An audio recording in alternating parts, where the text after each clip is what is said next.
কুষ্টিয়া সদর উপজেলায় পাথর বোঝাই একটি ট্রাক নিয়ন্ত্রণ হারিয়ে খাদে উল্টে পড়ে চালক ও তার সহকারী নিহত হয়েছেন। সকালে কুষ্টিয়া বাইপাস সড়কের ত্রিমোহনী ও বটতৈল এলাকায় এ দুর্ঘটনা ঘটে। নিহতরা হলেন ফরিদপুর সদরের আনিসুর রহমান আনিস ও তার সহকারী রতন।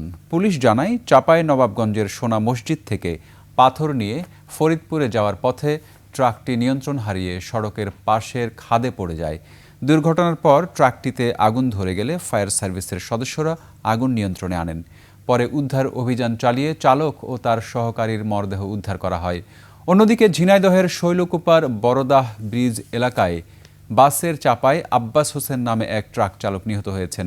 রাস্তা পার হওয়ার সময় কুষ্টিয়াগামী একটি বাস তাকে চাপা দিয়ে পালিয়ে যায়। পুলিশ মরদেহ উদ্ধার করে ময়নাতদন্তের জন্য সদর হাসপাতাল মর্গে পাঠিয়েছে।